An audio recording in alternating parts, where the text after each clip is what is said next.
When you are in the gym, how long should you rest between sets for the best results, and why? Well, I'll tell you what I think. I'll tell you what works for me.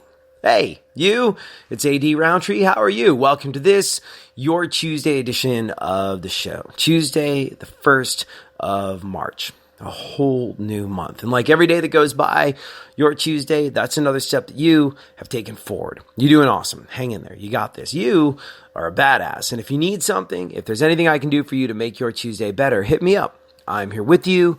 I'm here for you. At ADSXE is where you can find me on Instagram, Twitter, and Facebook at ADSXE. Put it in your phone now in case you need it later. Well, it's March 1st, and as you may hear in my voice, the spring allergies have kicked in with a vengeance this year. So if you hear me snort, sneeze, or be forced to take a sip of water like this, bubbly, that is why. Thank you so much to everyone that's decided to support the podcast on Patreon. You can do that too, patreon.com/ADSXE if you want to kick in. As I've always said, most of these conversations that you and I are having center around mental health. And, well, I think these conversations should be free for all people for all time. So I'll never put the podcast behind a paywall. I'll never charge a subscription fee. But if you did want to support, you can do that at patreon.com/ADSXE, where you can also listen to commercial-free episodes. So, as always, I preface any health, exercise, or fitness talk on the podcast by saying, I don't know what I'm talking about. I can only tell you what's worked for me. I'm not trying to be a fitness influencer, as some people have suggested I should do. Why?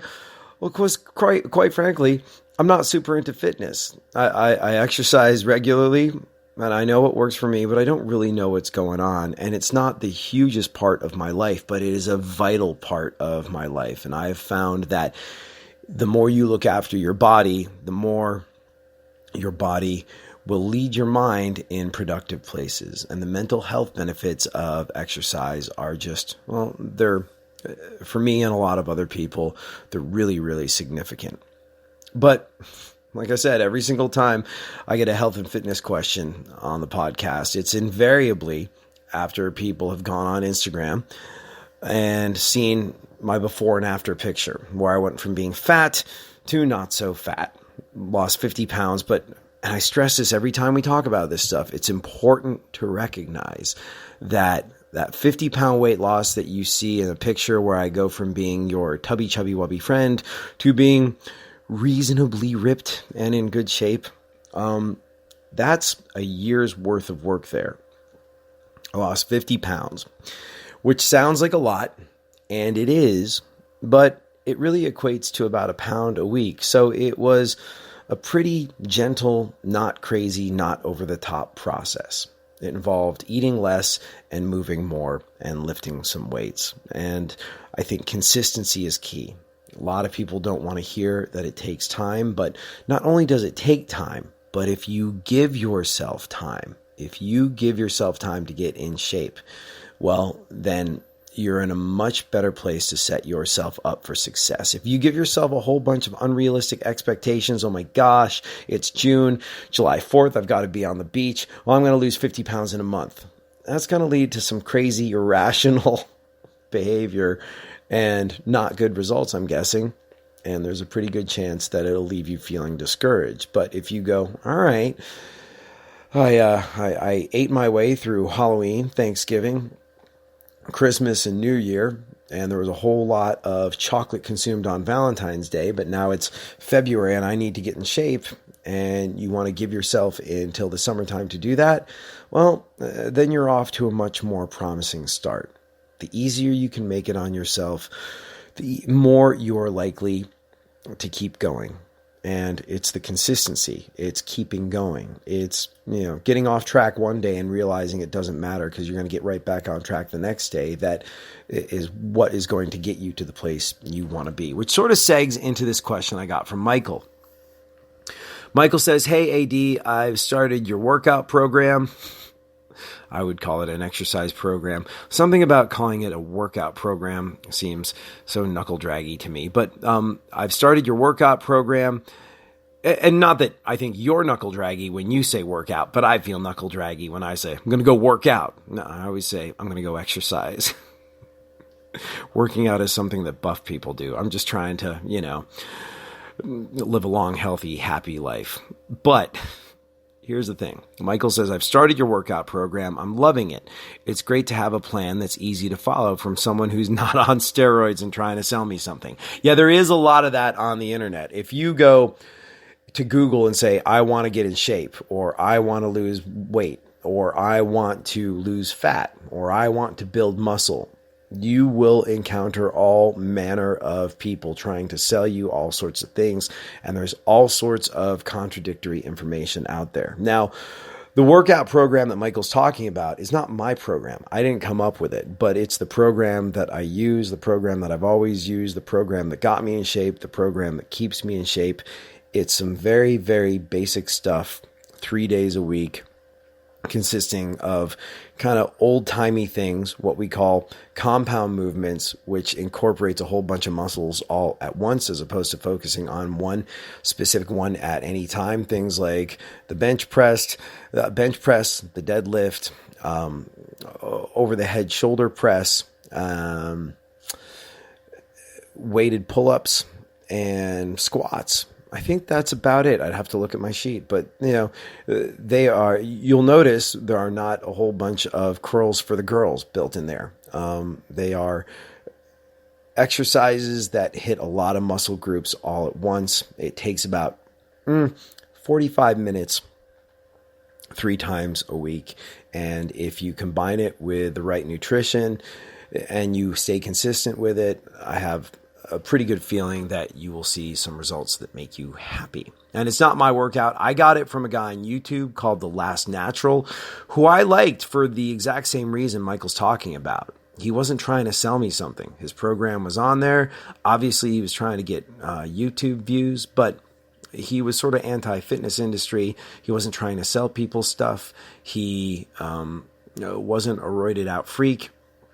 And he also... I'm not implying that if you are on steroids, you are a freak, but he's not a roided out freak of nature who has achieved a physique that is beyond what is possible naturally, if that makes sense. But anyway, he's also a nurse, so he knows something about the human body, and he had a very basic, simple, easy-to-follow workout program, which is one I started running years and years ago. I can send it to you if you email me. I am here with you. I am here for you at gmail.com, or you can look him up on the YouTubes. It's good stuff. He's pretty funny as well. But yeah, like I said, Michael said, I started your workout program. I'm loving it. It's great to have a plan that's easy to follow from someone who's not on steroids and trying to sell me something. I have 2 questions. How much weight should I be adding to each exercise each week? And how much rest should I take between sets? I've been resting for about a minute, but my friends say I'm an idiot and I should be doing my sets faster to get my heart rate up. Now, here's the thing. There's a couple different questions here. And again, I can't tell you what's right. Not a trainer, not a doctor, but I can tell you what's worked for me. In terms of the amount of weight that you should be adding to the exercise each week, what he's talking about is the program that I've been running for years is predicated on basically trying to do a little bit more each time you're in the gym, trying to add some weight to the bar with every exercise whenever possible.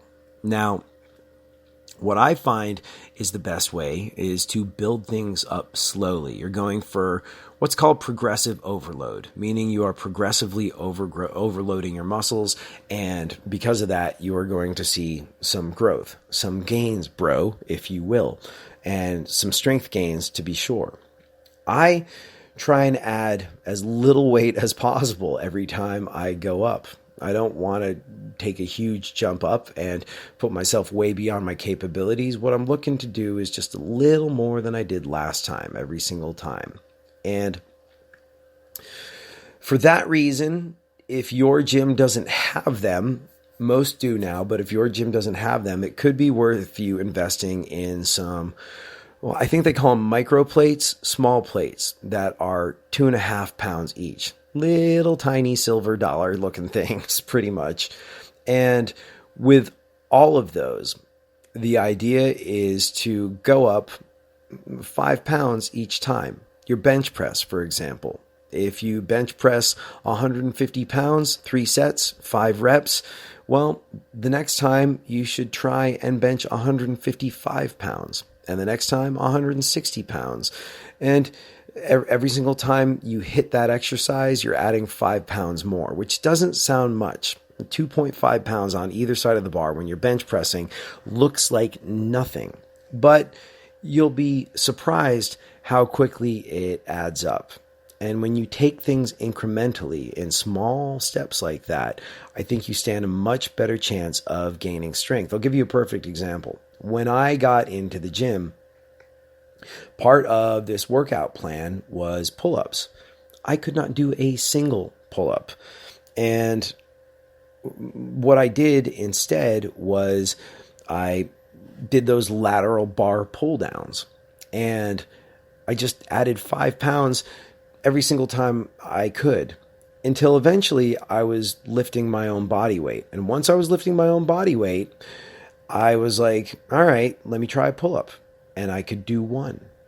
And then I started adding pull-ups to the thing, so I could do pull-ups to my sets, so I could do 3 sets of 5 pull-ups. And eventually, after I did that, I added 2.5 pounds to a metal chain that was hanging around my waist. It looked ridiculous. I was doing weighted pull-ups, but it was amazing because I was doing 3 sets of 5 pull-ups with 5 pounds around my waist. And just a few months before, I couldn't do a single pull-up. And there I was, knocking out 15 with some extra weight. And then I added 2.5 more pounds the next time, and 2.5 more pounds the time after that. And I've been exercising pretty regularly for a while now, but I can do 3 sets of 5 reps of pull-ups with 75 pounds dangling from my waist, which is a quantum leap from where I started. And if you add weight slowly and incrementally, it piles on quickly. If I was to put that 75-pound weight belt around my waist and try and do a pull-up right off the bat, I would have been discouraged. I wouldn't have gotten one done, and I probably would have hurt myself. So in terms of how much you should add to the bar every single time, I'd go for the smallest amount of weight possible and just keep building it and building it and building it until eventually you do max out. There's only so many increments of 2.5 pounds you can add to the bar before you're doing something reasonably Herculean. And when you do hit a sticking point, don't feel bad, back it down a little bit, and, maybe not all the way, but back it down a little bit and do your best to come back stronger. And when you finally do hit your max weight, which I'm guessing might be a ways off, you can work on adding more reps if you can't add any more weight. But the important part is to do things slowly and to do things consistently. And that, my friend, as far as adding weight to the bar, is what I think will get you where you're going. It's what got me where I was going. And I've seen humongous strength gains from it. Like I said, I couldn't do a single pull-up when I started working out. Now I can happily bash out 3 sets of 5 with 75 additional pounds hung around my waist. Bear in mind, over the course of time, I also lost 50 pounds, so it's not as impressive as it sounds. But nevertheless, try getting some microplates if your gym doesn't have them and adding 2.5 pounds to the bar every single time. And just take it slow, go easy on yourself, and I think if you stay consistent, you will see the results that you've been looking for, and you'll probably see them faster than someone who piles on a whole bunch of weight, tries really hard, either gets discouraged or maybe injures himself and then has to take a break from the gym. So that might be the way to go. Try it out. Let me know how it feels. And if anyone wants to add to this, you can do it in the comments section on Facebook or on Patreon or on YouTube or wherever this podcast is posted, and we can all help Jeff get where he's going. Now, your next question. How much rest should I take between sets? Excuse me. Jeff says, I've been resting for about a minute, but my friends say I'm an idiot and should be doing my sets faster to get my heart rate up.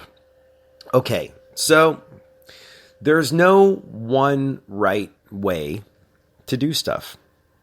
Getting in the gym, moving more, eating less, even moving more and eating less if you're not in the gym. This is going to help you get where you're going. And I certainly understand what your friends are talking about.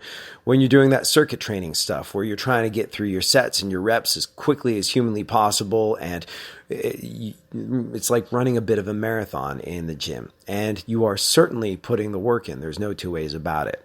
I have a very different approach to things. Your friends are talking about getting the heart rate up and essentially turning your time weight training into cardio as well and building some real endurance. And there is absolutely zero wrong with that. The reason I don't do it is because there's two reasons. I don't think it's fun. I don't want to feel like I'm going to die every single time I leave the gym. I want to leave feeling better and stronger. And yeah, you will have to put some work in, but here's the thing. I view cardio and lifting weights as two separate things. I think of lifting weights as something that you do to build strength and build muscle. I think of cardio, which your friends say you're missing out on by taking longer rest times between sets, as something that you do to burn fat. These are two separate entities to me, two separate sets of activities. And my approach is this. I like to rest for about 90 seconds between sets. And I'll tell you why. First and foremost, it means you're not doing this crazy exhaustive workout, which to me isn't fun. A lot of people enjoy that. I'm not one of them. Like I said, have a fitness program based on taking it easy on myself. So that's thing number one. I don't want to feel like I've run a half marathon when I'm done. The other thing is I like to give myself 90 seconds between sets because I really want to give my muscles time to recover. And I want to get the most out of every set that I do. And, I used to rush through my workouts if I had something I was going to do. But I noticed something. I noticed if I rushed through them, trying to do 3 sets of 5 of one weight, chances are that third set, I wouldn't make it all the way. I wouldn't get the most out of it. I wouldn't have completed the lift or the pull-up at the very end of it the way I could have. And so I like to really give myself a chance to get my strength back and get the most out of every last lift and every last set. Does that make sense? By giving myself a little bit more time to recover, 90 seconds, I feel like I'm putting myself in the best position to build strength and muscle. Now, there's a lot of people that will tell you should go longer than that between sets to really give your muscle a chance to recover so you can really get the most out of every last rep and every last set. But then you're looking at something that becomes time consuming. I find that 90 seconds or so between sets is a good way to be. And if you wind up waiting longer, then I think that's okay as well. But 90 seconds is what I shoot for. And it's not really the end of the world. You don't have to time yourself. I really, like I said, I believe in taking it easy on yourself and not being rigid and having so many rules. The important thing is that you get into the gym and you do 3 sets of 5 and you give those 3 sets of 5 everything you've got. It's not so much, oh man, I took 120 seconds to 90 seconds between these 2 reps. I'm not doing this right. And I know a lot of people that feel that way. And those are usually the people that I find tend to step away from the gym after, burning themselves out because they're getting stressed out. Now, look, it's work. It's hard work just getting to the gym. It's hard work doing the work. It's hard work, being organized and tracking your calories and all this sort of stuff.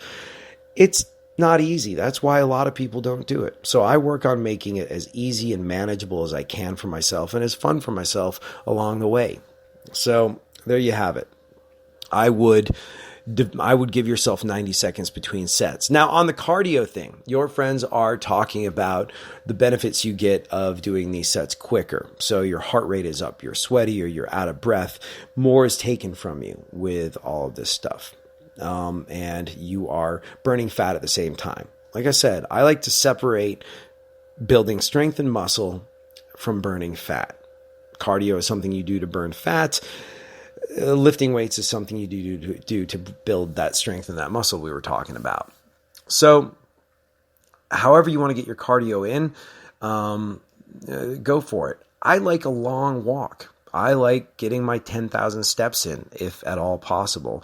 I find that when I do sort of like very aggressive cardio, it's interesting because the point of cardio is to burn some extra calories for a lot of people. Now, obviously there are great health benefits. It's good for your heart, your lungs, your respiratory system.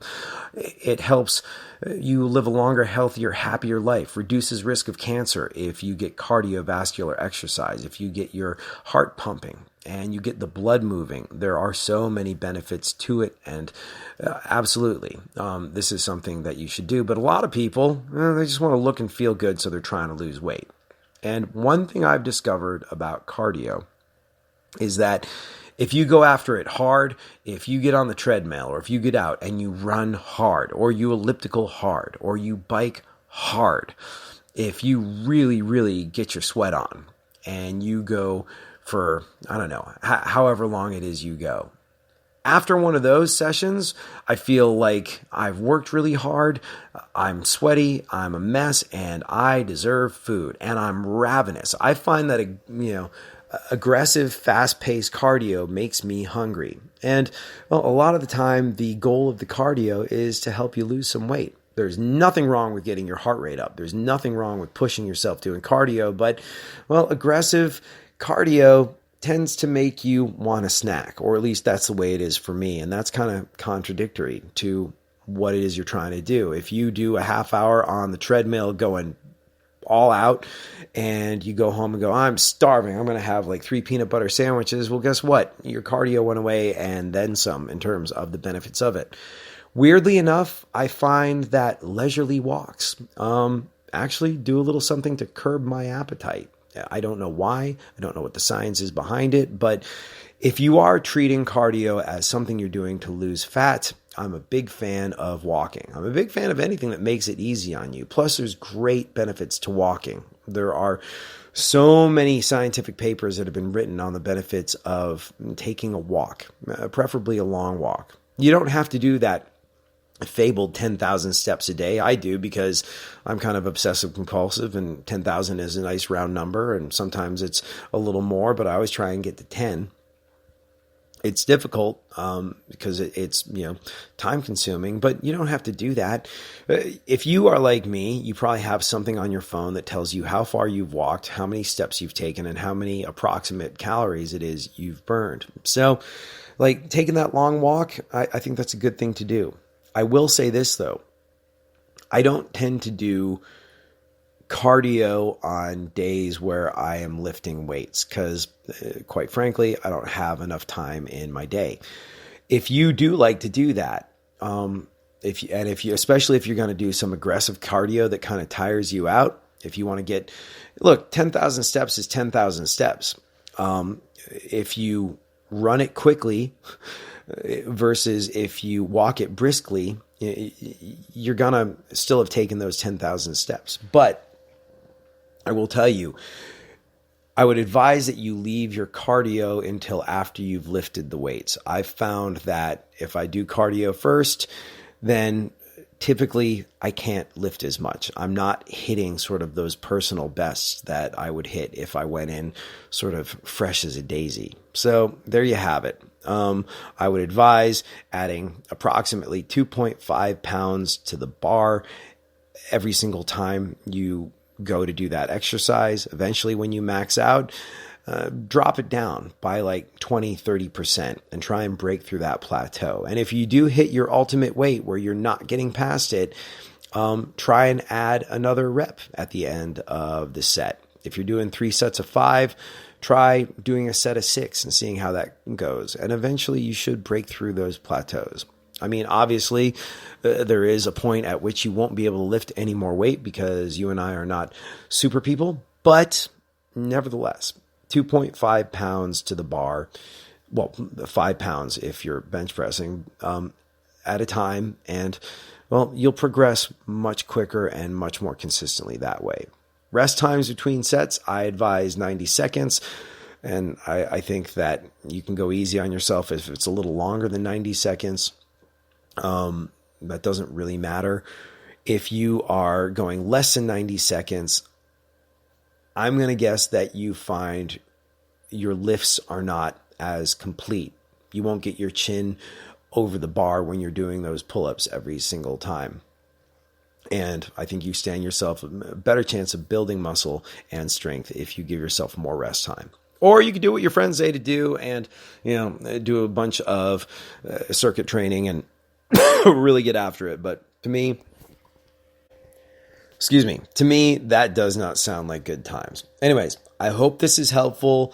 If you are a trainer, if you're a doctor, if you are yelling at your speakers right now going, oh my God, this guy doesn't know what he's talking about, please correct me in the comments section or shoot me an email. And this is what the show is about. It's about coming together, talking out what we're going through and getting each other through. Thank you so much for hanging out. Thank you for being a part of my radio family. As always, this time that you and I spend together, it's the best part of my day. I'll be back tomorrow. We'll do it all over again. Have a great one. Later.